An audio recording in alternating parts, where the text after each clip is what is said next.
All right, so back to lesson shaped by course reading.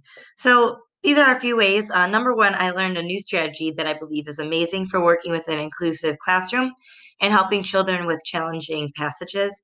The reason I say this is because in my third grade classroom that I student taught in, it was all inclusive. We only had three students that were actually at grade level, and anytime they were given the chance to draw, color, paste, cut, they loved it and they learned. So I try to do more activities that were hands on for them.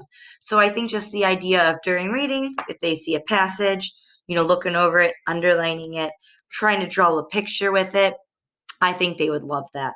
Number two, I acknowledge by reading this book that sometimes students may not enjoy the strategy or activity at first, but that is only because they are not familiar with it or may have trouble understanding exactly how it is benefiting their needs in learning. So it was interesting in this non-reading fiction book, when I was reading about how, they would hear in the hallways or overheard like kids saying like, I hate this, especially for this one they said, and it's like how it was sometimes too challenging or took a lot of effort. But over time, especially after reading the sketch to stretch section, the children then said that they just hated it because they thought they were bad drawers. They didn't actually hate doing the activity. And eventually they learned to love it, which was awesome. Because I think that students realize when you're doing something new, it might be a little challenging at first. But then after a while, you get used to it, and then you almost learn to love it because you do realize that it's helping you. So, just a note to me as I keep becoming an educator that, keep pushing on because through time, students may change their mind or I might have overheard or done something wrong that I could always try to fix or do differently.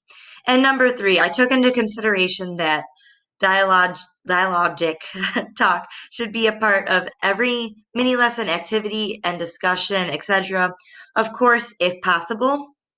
Um, the only reason I say this is because I know sometimes teachers do need to kind of do a little bit of lecturing, but I loved reading this section about discussion and really getting children involved. So I love that, like, if you were gonna ask me, oh, so that's the answer, right? And I would say, back to you, well, what do you think?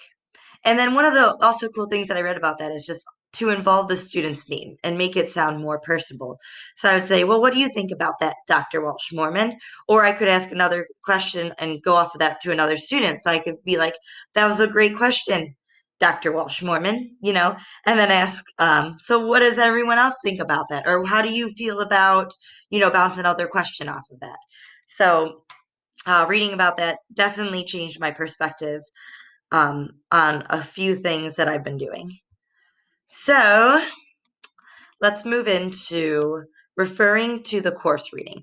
So these are some quotes that I found really awesome. Of course, the dialogic talk on page 58. Research has shown that three small adjustments to response can encourage a dialogic exchange.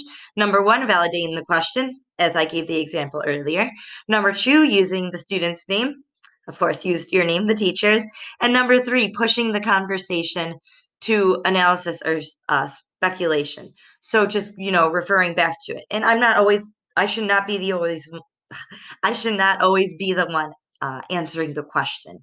I should leave it up for discussion, of course, put some input in, but more so make it about the students and their thoughts. And even off of that, then I can kind of gain a perspective of what they're acknowledging. Sketch to Stretch on page 229. Research has consistently shown that rereading is a powerful way, perhaps the most powerful way, to clear up confusions. So, Sketch to Stretch pushes kids back into the text. So, once again, that rereading, going back and looking in the text, re looking at those words. Because I can tell you, I read books all the time and I will start reading something, my mind's drifting, I don't remember what I read last. I have to go back and reread it. And then I'm like, oh, yeah, I remember rereading that.